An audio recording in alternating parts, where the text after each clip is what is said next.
Season 2 is finally here for Modern Warfare 2, and I know you guys are always looking for the most up-to-date settings to use here in Modern Warfare 2. I figured with the new season, I'm going to be going over my personal settings that I use here in Modern Warfare 2 for graphics, controller, and just everything. I also have a couple of secret settings that I personally use to kind of improve my gameplay as well, so you guys definitely don't want to miss that. Before we get into the settings, if you guys enjoy the video and find it helpful in any way, shape, or form, it means so much if you guys could drop a like and subscribe for more Modern Warfare 2 content and videos just like this. Anyways, without further ado, let's go ahead and get into the best settings here in Modern Warfare 2. First off, I know this really isn't a setting, but I figured I'd just go over like kind of like my class layout and what I use for basically all of my videos. So usually the primary is going to be the, mainly my assault rifle or this SMG that I'm using. If you guys want this class setup, I have a video I uploaded yesterday of this exact ISO Hemlock class setup if you guys want to see that. Secondary, I usually will use the X13 Auto. If you guys want the attachments here, I use the XRK Luck 9 barrel, FJX DIOD 70 laser, 9mm overpressed ammunition, 24 mag, and the akimbo rear grip just because I like akimbo. I'll usually use a stim shot just so I can regenerate my health a lot faster. Semtex is what I use for my lethal. I have tried drill charge. I know a lot of people use drill charge, but I've tried it. I'm not really a big fan of it. I just am not really that great with it. I like using a Semtex just because I know where it's going and just know how they work exactly. Perk package is what I'll mainly use here. I'll use double time scavenger. Double time will just help with my tactical sprint so I can sprint a lot faster around the map. Scavenger will just replenish ammo. It's just really nice to have that. Fast hands for my bonus perk, and then Ghost for my ultimate perk. Ghost will just keep you off the UAV, so if someone calls in a UAV, you're not detected by the UAVs, enemy UAVs. Field upgrades, I'll usually go munition box. I don't know why I have tac insert set still, but usually I'll just pick the munition box. But I'd recommend going with this. You could also go with dead silence as well. I know people also use battle rage too. I think battle rage gives you like more health and things like that. But yeah, just use what you want here. But I use munition box so I can replenish my tacticals and lethals. All right, so now going over controller settings, I figured I'd show you guys my controller. First off here, I'll go ahead and switch to the big camera view. This is the controller I use. I use a Scuff PS5 controller. I bought it recently and I actually do like it. It is a really solid controller. I do use a Control Freak, that little red one there on the right thumbstick, just because I like to have better like precision aiming with it. And I've just always used one for Call of Duty ever since I have been playing controller. On the back side, I do use 4 buttons. I don't use all 4 buttons. I use this one here for jumping, and I use this one here for YYing. Sorry if it's hard to hear me. A lot of people use this one for crouching. I just use this one for YY. It's just personal preference. I don't really, I like crouching with the actual thumbstick. That's just how I do it. And if you guys are curious, I do play on PC. I'll be going over the graphic settings if you guys are curious about that, of course. So obviously I use the aiming input for controller. The button layout, I do play tactical. Tactical basically means I crouch, slide, and dolphin dive with pressing down on the right thumbstick, and then I melee with the circle button. I've just been playing COD like this all my life with a controller. That's just how I play it. I don't flip my L1 and R1 buttons. That's just personal preference. If you are playing on like a default controller, I would recommend maybe flipping them just so you guys get a better response with shooting your weapons. Stick layout, I keep it default. Controller orientation, I keep that on up. Vibration, turn that off. Trigger effect, turn that off also. Now this is my sensitivity here. I do play 7.7. That's just personal preference. I would say start off low and then increase it if you need to. I wouldn't go past like maybe 12.12 or something like that, but I think 7.7 is perfect. It's just what I've been playing with on COD ever since I started maining controller about a year ago. ADS sensitivity multiplier is 0.85. That basically means it actually is a lot slower when aiming in. I just like that. It just feels more comfortable for me.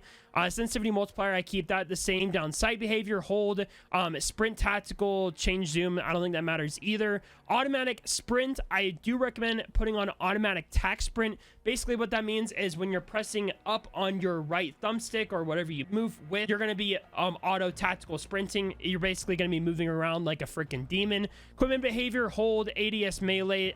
This interact and reload behavior is also important too. Tap to reload. This makes it so you don't have to hold down your square button. All you do is just tap to reload. I do play prioritize interact when I do play Warzone. That's just how I do it. But tap to reload if you're playing multiplayer.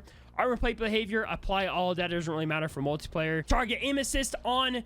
Aim assist type default. I haven't seen people use Black Ops. I think they actually nerfed it, so I recommend just going with default. I honestly noticed that default's a lot better than Black Ops, just as personal preference. But yeah, go whatever you want to, but I think default is the best. Third person assist, dynamic aim response curve. I think standard is what it's usually set to, or linear. I would just say go with dynamic. ADS ADS sense multiplier, keep that on 1.0. Instant off.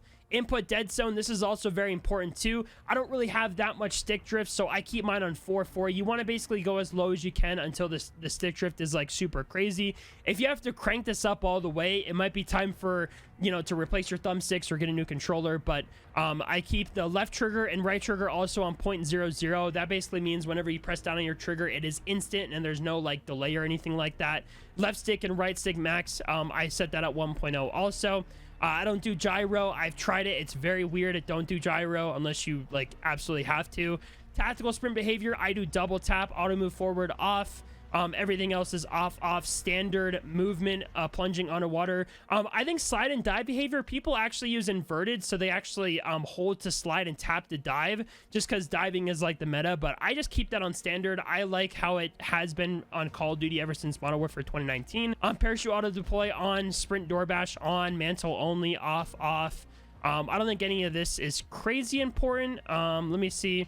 Quick C4 detonation on, short delay, free look, toggle, moderate. Yeah, basically just, I would just say keep that all the same. So now going over to display settings, I do play full screen borderless because I do tab out a lot. I would recommend just going with full screen exclusive if you don't really tab out that much and you're only just playing Call of Duty on your PC. I do have a 3080 Ti graphics card, a 1440p monitor, and then everything else is just basically off, especially VSync. Do not turn on VSync. Custom frame rate is at 300. I basically max that out, and then I do 60 and 30 for the menus. Everything else, again, is just kept off. For quality, I do play on custom 100 render resolution. I would recommend not going any higher. Fidelity effects CAS is what I use for the upscaling. It makes my game just a little bit sharper. SMAA2 T2X for anti-aliasing, low 90, and then basically everything else is on normal to low. Normal for texture resolution, and most of this is going to be on low, very low. Bullet impacts is on. I just like seeing where my bullets are going when I'm like in the firing range or whatever. Terrain memory is on max. On demand texture resolution, low. On water caustics, low, off, low. Basically everything low. Reflex low latency, I would just turn that on or do on plus boost. I don't really notice a huge difference. This one here, I would recommend turning off world and weapon motion blur and depth of field. It just makes your game look really weird and your guns look really weird. I just would recommend not doing that. And film grain, set that to 0. The view, this is also very important. If you want to see more of your game, I would recommend going max field of view. You can do this on console as well. I've been playing 120 for a long time. Effective for ADS, that basically makes it to where when you're aiming in, it's kind of keeps it the same FOV, and it doesn't like zoom it in all the way. You actually get better visual recoil this way. Wide for the weapon field of view, I think this makes your gun like kind of far out more. 90 third person field of view, wide. And then this is also very important too. I see people keep these on 100, but keep first person camera movement and third person camera movement on least 50%. That makes this your game isn't shaking when like an explosive goes off. Third person ADS and game perspective for the last two settings. Now audio is going to be different for whatever setup you're using. If you don't have a headset, I'd recommend getting a headset. I do headphone bass boost, master volume 34. Everything else is just kind of my audio settings here. This isn't anything too crazy. Make sure if you are talking in game that your actual microphone is set there. And then yeah, everything else is just kind of personal preference for audio. All right, so going into interface, I only change a few settings here. Color customization is a big one here.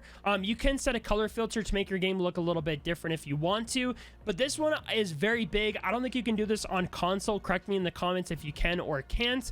But change your enemy color here. Go to basically set it to red and turn up the brightness and saturation. This basically makes it so the red dot above enemies' heads is actually brighter and stands out a lot better throughout the map. So yeah, this is very huge. Just makes seeing enemies a lot better. And I made a TikTok on this. It blew up. A lot of people really like this setting and a lot of people use it. You can even change this color to whatever you want to. If you want to set it to yellow or green or like a light blue or something like that, you can do that too. And basically subtitles off, all this vehicle and horizontal heads up display. This basically makes it so all the things are pushed in like your minimap and stuff. Put that all to 0. Minimap shape square, minimap rotation on, horizontal compass on, crosshair on, hair marker visual on, full name, in-game text chat on, fade after 5 seconds. And then account and network, I don't think there's anything crazy you have to change in there. I'm not going to show it just for personal reasons, but that is basically the best settings to use here in Modern Warfare 2 personally. Again, if you guys found this video helpful in any way, shape, or form, it means so much if you guys could drop a like and subscribe for more Modern Warfare 2 class setup skin content just like this, and I'll catch y'all in the next video. Take care, everybody.